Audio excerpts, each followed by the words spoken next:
నమస్కారం. శ్రీ చదివే గమనమే గమ్యం. నవలను విని ఆనందిద్దాం. నాకు తెలుసు, పార్టీ వాళ్ళు నిన్ను కన్నవాళ్ళలా కాపాడతారని. చూశావా, నేను చెప్పిన మాటే వాళ్ళు చెప్పారు. శారద, పెళ్లి చేసుకో అమ్మా. నేను నిన్ను ఎప్పుడూ ఏదీ అడగలేదు. నాకిది ఇష్టం, ఈ పని చెయ్యమని అనలేదు. కానీ ఏ సుఖం లేకుండా మూడులా తిరుగుతున్న నిన్ను చూస్తుంటే నాకు బాగోలేదు. జీవితంలో అన్నీ అనుభవించాలమ్మా. నీకు పిల్లలు పుడితే వాళ్ళను పెంచాలనే కోరికతో నా మనసు కొట్టుకుపోతోంది. నా తల్లి, బంగారు తల్లి. పార్టీ వాళ్ళు కూడా నాలాగే ఆలోచించి ఉంటారు. నా ఈ ఒక్క కోరిక తీర్చు శారదా. ఇంక నేనేం అడగను. మూర్తిని పెళ్లి చేసుకో. నీ పెళ్లి జరిగితే సూర్యం కూడా పెళ్లి చేసుకుంటాడు. వాడికి ఓ తోడు, పిల్లలు, సంసారం ఏర్పడితే బాగుంటుంది కదమ్మా.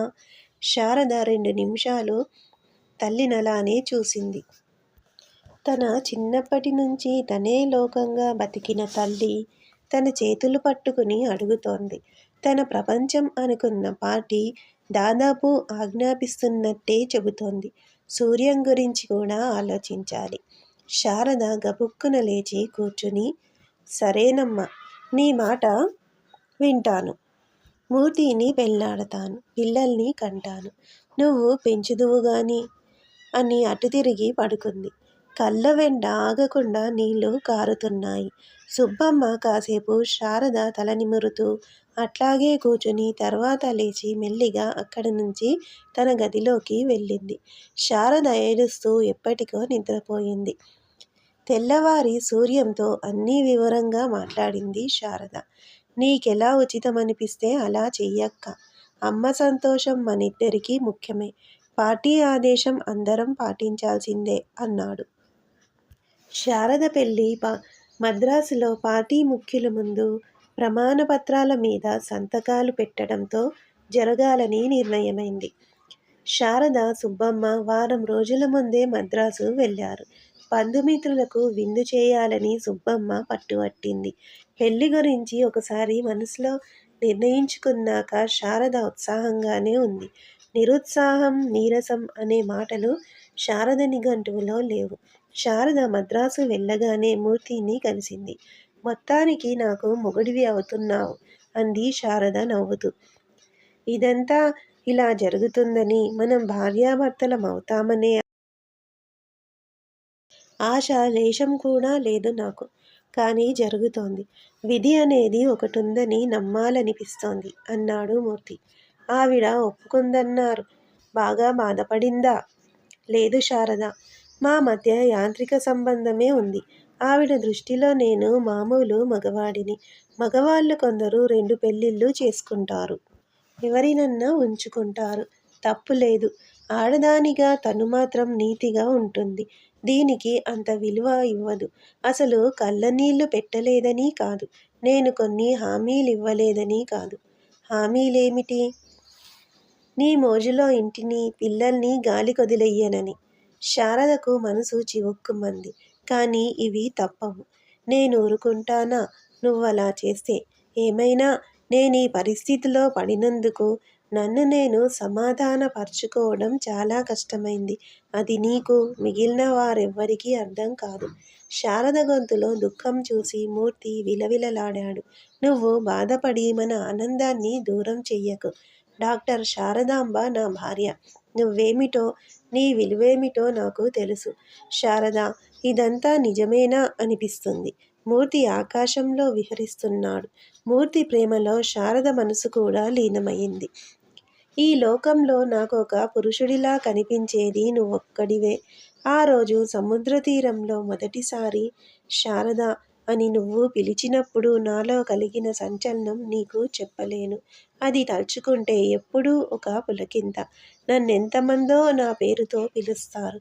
కానీ నువ్వు పిలిచినప్పుడు నాకు అర్థమైంది, నేను నీకోసం శారదగా పుట్టానని. ఎందరో మగాళ్ళు నన్నాకర్షించాలని ప్రయత్నించారు. ఇంగ్లాండులో రామనాథం ఎంతో ప్రాధేయపడ్డాడు. కానీ నా దృష్టిలో పురుషుడంటే నువ్వే. నేను స్త్రీని, నువ్వు పురుషుడివి. శారదను గట్టిగా హృదయానికి హత్తుకున్నాడు మూర్తి. శారద ఆ క్షణం నుంచి తన మనసులో మరింకే సంకోచాలు లేకుండా మూర్తిని తన వాడనుకుంది. బంధుమిత్రులను విందులకు ఆహ్వానించడం చాలా పెద్ద పని. బంధువుల సంగతి తల్లికి అప్పగించి తను స్నేహితులను కలిసే పని పెట్టుకుంది. విశాల ఎక్కడుందో తెలియలేదు. అందుకని ముందుగా కోటేశ్వరి దగ్గరకు వెళ్ళింది. కోటేశ్వరి ఇప్పుడు ట్రిప్లికేన్లో మంచి విశాలమైన ఇంట్లో ఉంటోంది. ఆ సంగతి తన ఊరి నుంచి వచ్చిన బంధువొకతను చాలా వ్యంగ్యంగా చెప్పాడు. శారద ఆ ఇల్లు వెతుక్కుంటూ వెళ్ళింది. నిజంగానే ఇంతకుముందు ఇంటికి దీనికి పోలికే లేదు. రాజ్యం సినిమాల్లో వేషాలు వేస్తోంది. మంచి పేరే సంపాదించింది. రాజ్యం అందం వెండితెరను వెలిగించింది. ఆ వెలుతురు కోటేశ్వరి ఇంట్లో ప్రతిఫలించింది. కోటేశ్వరి శారద పెళ్లి మాట విని సంతోషించింది.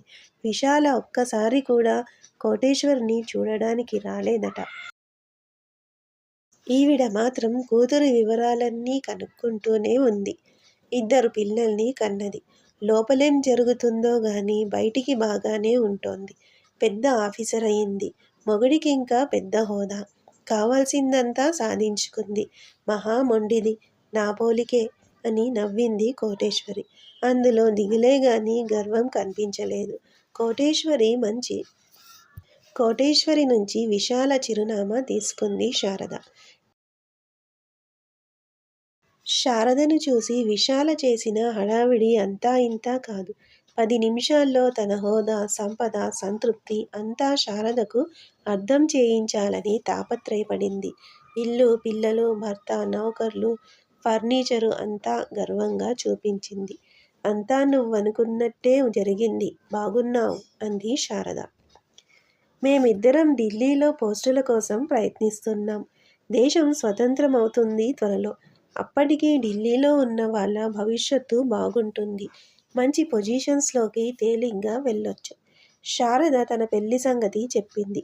ఆయనకు పెళ్ళాం, పిల్లలు ఉన్నారుగా అంది విశాల ఆశ్చర్యంగా. ఉన్నారు. అయినా మేం ప్రేమించుకున్నాం తేలిగ్గా తీసేసింది శారద. ఎంతో తెలివైన దానివి. ఇంత పిచ్చి పని చేస్తున్నావేంటి? నీ పెళ్ళికేం విలువ ఉంటుంది? అందులో మంగళసూత్రం లేని, మట్టెలు, సప్తపది ఏదీ లేని కాగితాల పెళ్ళి. ఏ రకంగా దాన్ని పెళ్ళంటావు? దానిని ఎవరు గౌరవిస్తారు? నిన్నెవరు మూర్తి భార్య అనరు. ఆవేశపడుతున్న విశాలను ఆపింది శారద. ఏమంటారో నాకు తెలుసులేవోయ్. ఈ పెళ్ళిళ్ళలో నాకసలు నమ్మకం లేదు. మా మధ్య ప్రేమ ఉంది. పెళ్లి చేసుకోవాల్సిన అవసరం వచ్చింది. లేకపోతే ఈ తంతు జరిగేది కాదు. అవసరమా అంటే నా రాజకీయాలు నీకు తెలుసుగా. పెళ్లిగాని స్త్రీ రాజకీయాలలో ఉంటే ప్రజలంతా గౌరవించరని, ఆ గౌరవం కోసం పెళ్లాడుతున్న రెండో పెళ్లి. వాడైనా ఒక మగవాడు పక్కనుంటే గౌరవం. అందుకని పెళ్లాడుతున్నా కాస్త విసురుగా కసిగా అంది. నీకా గౌరవం రాదు. ఉన్న గౌరవం పోతుంది. గౌరవం ఉన్న వాళ్ళెవరూ ఈ పెళ్లిని గౌరవించరు. గౌరవించే వాళ్ళు గౌరవిస్తారు. లేనివాళ్ళు లేదు. ఇది పార్టీ నిర్ణయం. ఒక రకంగా నేను సంతోషంగానే ఉన్నాను. నేను సంతోషంగా లేను అంది విశాల నిర్మొహమాటంగా. సరే, సంతోషంగా లేకపోతే నేనిచ్చే విందుకు రావద్దులేవోయ్. పేలవంగా నవ్వింది శారద. శారద, ఇప్పటి నీ పరిస్థితిలో పడతానని నేను ఎన్ని సంవత్సరాలు భయపడ్డానో నీకు తెలియదు. నువ్వు చూసి చూసి ఈ స్థాయికి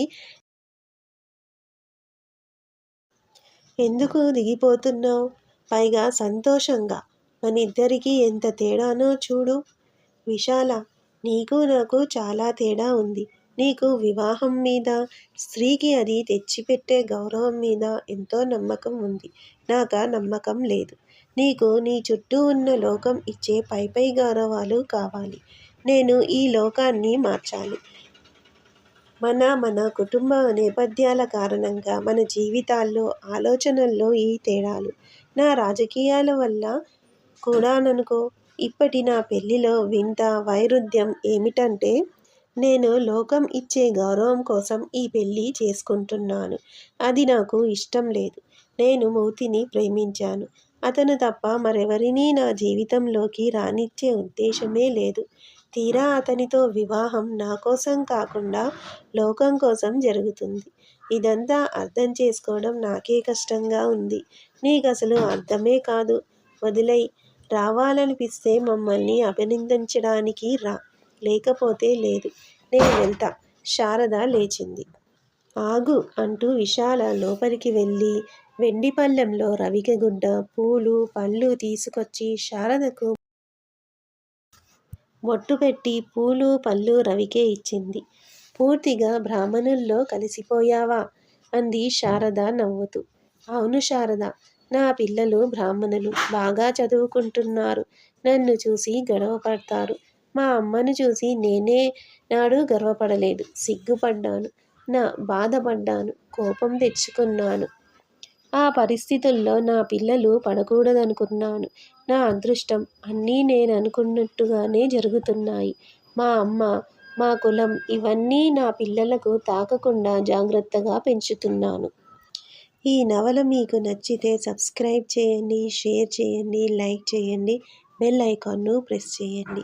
శ్రీ ఛానల్ ఆడియో నవలను వింటున్నందుకు ధన్యవాదములు.